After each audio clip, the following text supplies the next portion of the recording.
Joanie Marx, author, baby boomer advocate, and a Hollywood favorite.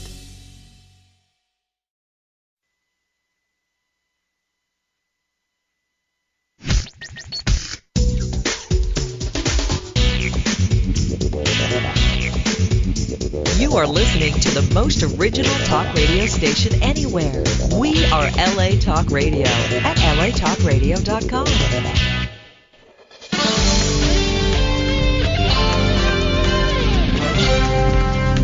You're listening to Second Act Boomers with Paula G. Right here on LA Talk Radio. This is Paula G for Second Act Boomers, formerly known as Don't Get Left in the Dust, here on LA Talk Radio. We are still, the mission is still turning passions into a successful life and career. I haven't changed the mission of the show. I've just recreated and streamlined it a little bit. And if you are creative, you know it's an ever-evolving process. So Second Act Boomers is now what we are called, turning passions into a successful life and career. We are a digital resource center, and I just wanted to say a little intro before we get into the show. Baby boomers, like myself, are in the second half of our life, called the second act. That's what I call it. And it's in other things that I have read. And they're fulfilling their life dreams by reinventing themselves or tweaking their careers. You have to do this now with our digital technology and how the economy is changing. Just like the Industrial Revolution changed the human society, our information age changed from the industrial, and now this digital technology. And they're doing this changing experience by becoming successful entrepreneurs. And next week I'm going to talk a little bit about, real quickly before the show starts, what is an entrepreneur. There's a lot of diverse definitions for it. The show provides in-depth interviews, just like we had before, resources, encouragement, listeners to pursue their dreams. Now, although the prime mission of the show I have is for baby boomers, and I want to create and help it have an outstanding second act, the program is open to all new entrepreneurs, and we welcome any listener to network and connect with us, especially with the young generation, because baby boomers like myself, with the new digital technology, it offers a great opportunity, but baby boomers are still a little bit apprehensive. They feel they're behind. They have anxiety over it. They don't like to be as wired in, and I've had a lot of conversations on that. I need the young generation to bring your parents to the light and the digital technology. So this is open to all entrepreneurs. We are in a changing world, and it offers enormous opportunity. People are reinventing themselves. They're inventing themselves. They're creating, and it's a new, interesting, I think, Renaissance period. And that's why I open it to having a digital resource center as well as a community, and that's what we're doing here. Follow us on Twitter at Second Act Boomer, and also like us on Facebook. You can check out the podcasts of this show and other shows on iTunes. Our guests today, I'm excited today, they're aligned with what the show is about, is Joanie Marx of McGranny. Drive through and make it your own, and that fits it. And then our second guest, our guest in the half after the break, is Chris Jackson. Now, he's the founder of TurnScore, and he has created a software to help manage your credit rating, and that's very, very important. You'll be surprised on some things on how you can turn your low credit rating high and then help your financial situation. We're going to talk about that in the second half. They are also a very proud sponsor of Second Act Boomer, and I'm very proud to be affiliated with them. Joanie, welcome to the show. Well, thank you so much. This is just fabulous. And Joanie, for our guests out there, this does go beyond. It will go beyond on podcasts beyond California, Los Angeles County. Joanie lives in beautiful Santa Barbara, California, and she trekked all the way down here, and I thank you for that. Before we get into the discussion, Joanie, I just want to give a little bio of you because this is so much fun. Thank you. Joanie is an accomplished character actor on stage, film, and television. She is known for her boundless creativity and consistency in delivering riveting performances that audience can relate to and inspire by. Joanie's creative brilliance has spanned the world of entertainment and business.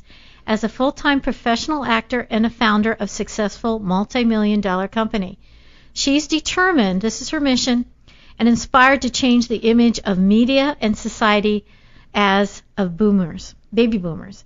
Joanie graduated from the University of California, Berkeley with a degree in psychology. She's also the author of an upcoming book, Facelifts, Money, and Prince Charming, Breaking Baby Boomer Dating Myths. Yes. I love that. I love that. That is so good.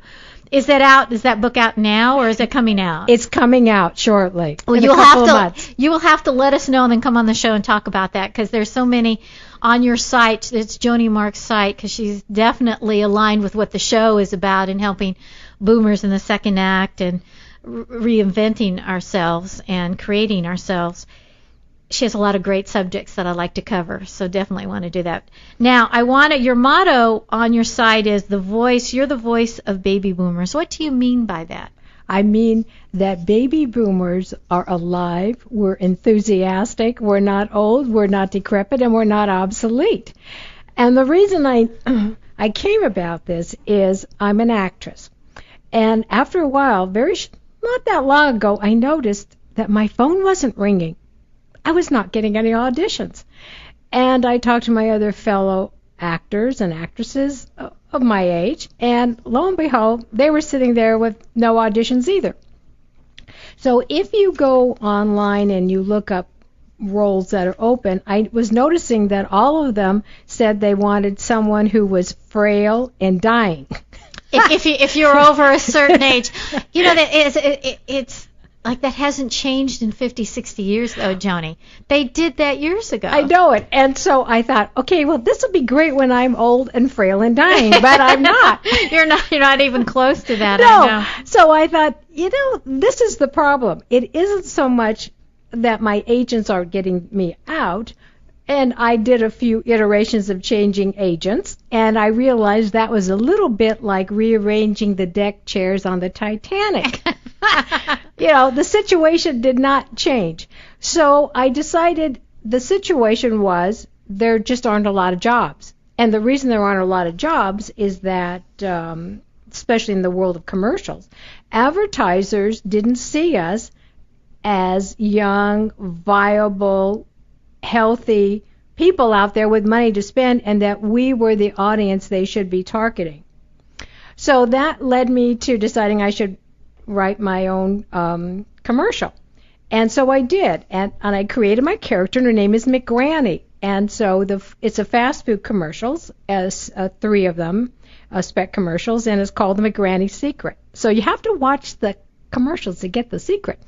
But I copyrighted the commercials, and I trademarked the slogan, which is drive through, make it your own, which is really about how you take your situation, which for me at the time has been that there weren't jobs, and turn that around. So I'm in the process of saying, baby boomers, we are the prime market, and that people should look to us as the customer with all the money.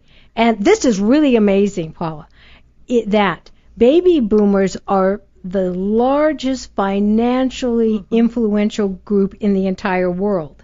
And that's because baby boomers have $2.3 trillion, T with a T, trillion dollars of disposable income to spend on the people and the products that they love. Why do you think, Joanie, the advertisers, these are stats. This is nothing new. That's right. There's boomer stuff all over. It's known we're the largest percentage of the population, and we have the largest revenue base, really. Whether you're in the financial market, I've listened to financial advisors, and they talk about they're targeting baby boomers because of the disposable income. Why is it that advertisers aren't targeting baby boomers the way you're suggesting? Don't they have the same stats that every other industry has? I think that the baby boomers have always been the group that had the most attention upon them, as young kids, as adult, as grown up. Mm-hmm. But I think now what's happened is that the people who are writing these commercials, the commercial world, thinks that somebody who is a baby boomer, which would be basically someone who's 55 and older, isn't sexy. isn't sexy, and commercials need to be flashy and sexy. So that's all part of my book that I'm doing. Facelifts, Money, and Prince Charming. People that are baby boomers are sexy. Confidence is sexy. Having a sense of history, having a sense of knowing who you are, that's very sexy. So we have to have the commercials. First of all, the focus of the commercials have to not be on frail and dying roles. That's one. And the second thing is it needs to be around how people really live and how active this group is.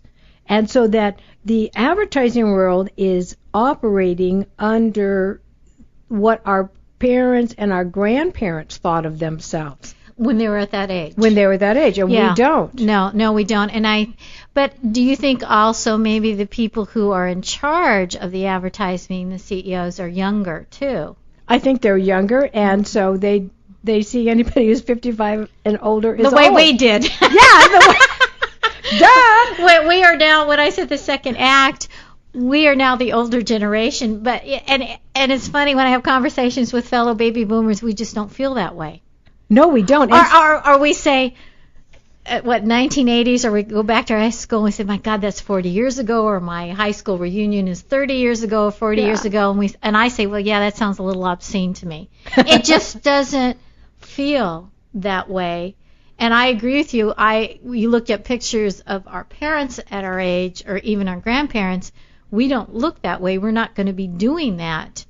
Retiring, and maybe some of us can't in our second act because toward a retirement financially due to the changing, and have to reinvent and now also work until they're in their 70s. But I don't think even if we were financially secure the way we hoped, we still would be doing stuff. Well, that's true, because it used to be thought of, people were like early bloomers, and we all know what that means. Mm-hmm. Those are the cheerleaders, and everybody was popular in high school, and then you go to a reunion, a decade later, and it's like, oops, and then, 20 years later, it's like, really, oops. Okay, so that's an early bloomer.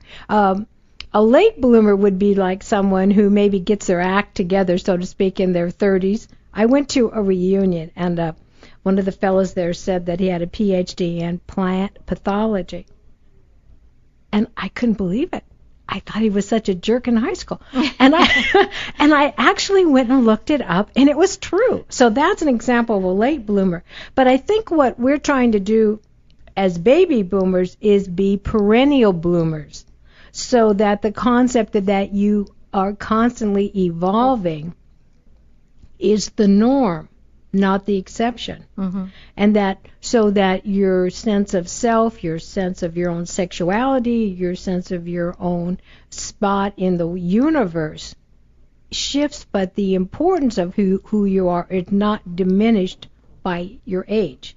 I think also not just that we would do this, but because of the times, as we come into our second act, as I said, with the changing the show's name, our second half is the economy in the world has changed. The technology has changed to where you have to adapt a lot faster.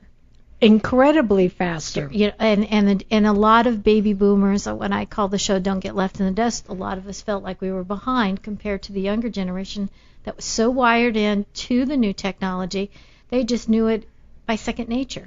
But they're wired into the technology, but they don't have the life experience. No, but that's something that doesn't seem to be attractive, or at least from my understanding with the corporate world too, and I've talked about this before.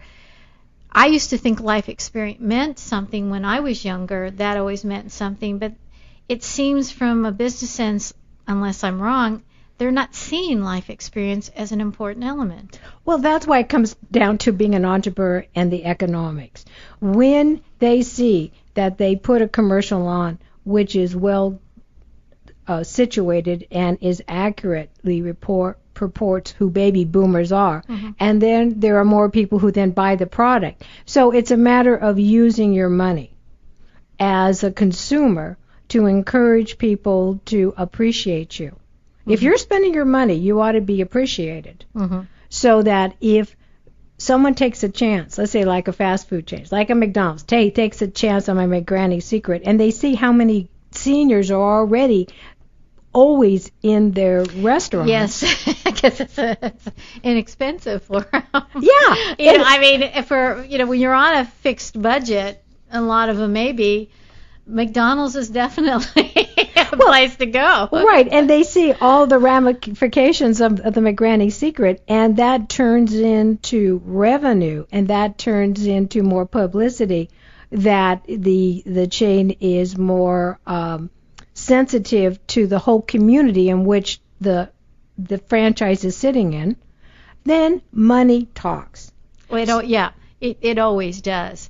What I was going to ask you what McGranny's Secret is, but are you going to keep that a secret? Well, because you have McGranny's Secret for how to reinvent your life, yes, and transform it each and every experience by making it your own, which is aligned with what the mission of the show is, considering the changes that baby boomers are having in the second half of their life. Well, I'd like to tell you a story. I think this will illustrate it. I know a lot of celebrities, and I've worked with a lot of them. But there was one celebrity that I absolutely wanted to meet. It was like the only person I've ever said, I just have to meet this person.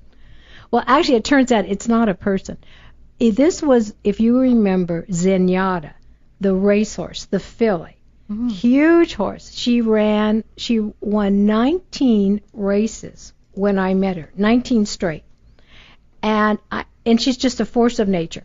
And she was very, very famous, especially out here. And she also became the horse of the year. I said, I have to meet this horse. So I go to her. It was a whole rigmarole to find people. So I get to go, and I go to her barn, and I meet her. And first of all, she's huge. She's like 17 two hands. And she is like a force of nature. She's a magnificent living being. So I look up into her face, and I said, Zenyatta, I have always wanted to meet you. She looked down at me. That got her attention. She looked down at me. And I said, the reason I want to meet you is I am an actress. And I said, let me tell you, I would psych myself out long before I ever booked 19 jobs in a row. I would be a basket case. I couldn't do it. How do you do it? That was my burning question I wanted to ask her. So she looks down at me with a little bit of bemused disdain, as in, what is it with these human beings? They make everything so complicated and so hard. And I tell you, honest to God, Paula, as I'm looking at you across the stage, she said to me, why? This is who I am, and this is what I do. I went, wow, this is important stuff. So every time now I get stuck, I say, this is who I am, and this is what I do. So one of the suggestions I have is for everybody, to kind of take a moment to think about, who are you, and what do you want? That's always, it seems like a duh question, but you'd be surprised when I've asked people my age, and they're still trying to figure out, in their 50s, what they want to do when they grow up. Yeah. That's still a question after all this time. And I tried to ask, and I said, what is it you want to do? Well, who you are? Yeah. And I think a lot of it is still a feeling of insecurity, a lack of confidence that I've noticed, thinking that who they are isn't good enough, that they're frauds. What would you recommend? Because some of them are still struggling. Do you think that's the reason why they can't answer that question to themselves? Well, I think part of that is the reason, but I think the way to find out who you really are is to think back when you were a small child. What were you the most interested in? Now, I have a friend. I'm very lucky to have, this is my very first little friend from kindergarten, Linda. and we kind of reconnected a few years back. And she said to me, Joan, don't you remember you told me when you were 5 that you were going to be an actress? I went, I did? She said, well, yeah, with great certainty. That's what you were going to be. And then all these other things intervened. So I think that your gut instincts come out, are in you as a child, and then a lot of things get pushed down. Mm-hmm. I want to, if I might, I'd like to just read this to you, because this really fits exactly what we're talking about. Because I wish that people would look into the mirror of their soul, and I want them to see back, smiling, their true, imperfect, yet lovable self, saying, I want to be valuable, I want to be appreciated, I want to play and laugh, I want to be loved, I want to love back, I want to enjoy being me. And the main point they have to say to themselves is, I came into this world to be myself. For that, I came. That's great. It's beautiful. And I agree with it 100%. I agree with you that we lose as we're children. There's much more creativity, and then you get beat up. Yes. And then you suppress, because that's what's happened to me. Going back a little bit in my life, the last 30 years, I've had conversations, and you start doing a self-evaluation, like you were saying, as to what, God, I should have done this, to turn this corner, and you accept what you did, but then you go back and, and again, search what made me, what created the passion inside of me. That's another thing that's come up, where people don't have that passion, and you lose that passion, then you lose the love of life, I think. At least that's how I feel. Well, for actors, one of the things that I know for a fact is that most actors are that way because as children they weren't able to express themselves. They were not able to express their true selves. So the acting became a way to do that. Well, then they get to say things, but, the words. But Anthony Hopkins said the best thing. He said, all actors are damaged goods. That's I've never heard that. He said that. But because in order to be able to play some parts, you have to really connect to those hurt feelings, those things that make you cry, things that make you angry, things that make you happy. And as an actor, I know that I can play the part if in my closet, in some various combination of clothes, I can put together what I think the actor would wear, the costume, which it reflects then what are the components of myself. Mm-hmm. There are certain roles, like I don't think I could be a motorcycle mama. I don't have any of the gear, but I could do. That's not you though. It's not. Well, an actor's supposed to play anything they can. But I think you would see that there are these components, and so for someone who is listening to us, dear listener, in you, think about all the times when you were a child and you had great enthusiasm. There are no such thing as children that don't have passion. So you have to go back and undo these layers of criticism, these layers of having to be perfect, these layers of not being good enough. And so you don't want to try some because you're not good enough. Mm-hmm. So you have to get rid of all that and get down to the essence of who you really are. What brings joy to you? What makes you laugh? Spend some time with your pet. Or if you don't have a pet, look at other animals and you'll see they're really into themselves. I mean, they are truly themselves, and they don't edit everything. No, they don't, and they don't judge. Yeah. They don't. They wag their tail for anybody. I had this conversation with someone. I said it's interesting that A human being's best friend is a four-legged canine that has a 3-year-old brain, but the one thing they have that some reason humans don't have is they don't care they accept you for who you are. Yes, and we are always trying to make things the way we want them Right. to turn out. Well, it's like we don't accept square pegs. We're going to take that square peg and pound you into that round hole. Well, I'm a square peg. There's nothing wrong with me if I'm a square peg. Right, so you have to say, this is who I am, yeah. and this is what I do. Right. And I came into this world to be myself. Yes. For that I came. Now, is your book that you're going to be coming up, does that reach into that? Well, what it talks about is, so the title is Facelifts, Money, and Prince Charming, Breaking Baby Boomer Dating Myths. And the way the title came about is I was having lunch with several women my own age, including my sorority sister, who I always looked up to as thinking that she totally had it all. Well, she's in a situation now where she is single. And she was lamenting how she was never going to meet anybody because, she didn't have a face look and she didn't really have enough money, and so she wasn't going to be somebody's arm candy. And I went, no, how could you say that?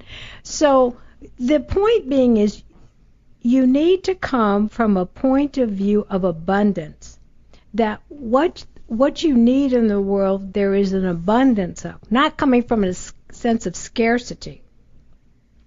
And also the point of view that unless you get out in the world, Prince Charming or Princess Charming is not going to know how to go to your house, drive up your driveway, and knock on your door. That's true. They expect them to do that. Yes. Parachute in and knock, here I am, knock on the door. Right, yes, right. And true. somehow he's going to know how to do that. So this whole book is about, in essence, you must be your own Prince Charming, so that all the things that you are looking for in another person, you have them within yourself, so that you have something to give, and you have a sense of your own place in the world, your own sense of importance, and that you have love and joy to give to someone else. And if you come from a point of view of scarcity where there just aren't enough men and you're not good looking enough and all of these things like that, you're so brittle and you're so tied up with, this isn't who I thought he was going to be, that you never give anybody a chance. So the book is talking about a wide range of situations and a little bit about how to use some acting skills, incorporate them in your daily life so that you give someone else an opportunity. If I have 1 second, I was going to say, the reason that people, I think, are so enamored with talking to celebrities is because celebrities know how to be a good listener. And when you have their attention, they give it undividedly. Interesting. And they focus only on you, and they are in that moment with you. Not ahead of you, not behind you, but in that moment. And that's what is so charismatic. Joanie, we're almost out of time. The last couple minutes, and I want to invite you back because there's so much great information with your philosophy and what you're doing. I want to have you come back because there's a lot of interesting subject about baby boomers and the media and what your mission is to change that image of media. I want to go further into it. But I want you, the last couple of minutes here, what is it that you want to accomplish, in the long run, to help baby boomers? Not just changing the media. With your book, with the acting, with some of the, I go into your website. What is it that you want to go beyond? I want everyone, especially who's in their second act, life is not forever, and these need to be our best years, and they can be our best years. And maybe just by knowing that something isn't going to go on forever gives you the impetus to rearrange your life and put in the elements that you want to make yourself a happy, healthy, fulfilled, and contributing member of society. Joanie, thank you so much for coming on the show. It's inspiration, had a lot of fun, and we will go further into this because I think it's so important. It isn't just with the information I'm providing for everyone out there. There's the practical side when we have to change and adapt, and we're also constantly reinventing, but it's also emotional and a mindset that you have to do, and you have to move forward, like you said.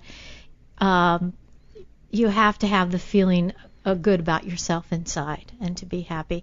So thank you so much. Come back again. For everyone out there, this is Second Boomer Act. It used to be we were Don't Get Left in the Dust, so no, you are not on the wrong time and the wrong day.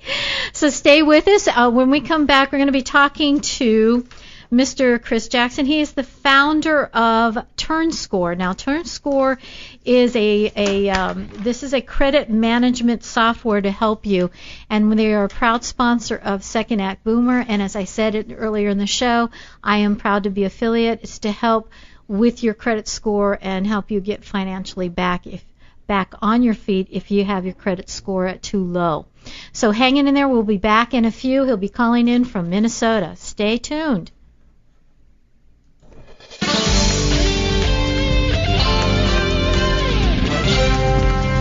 You're listening to Second Act Boomers with Paula G. Right here on LA Talk Radio.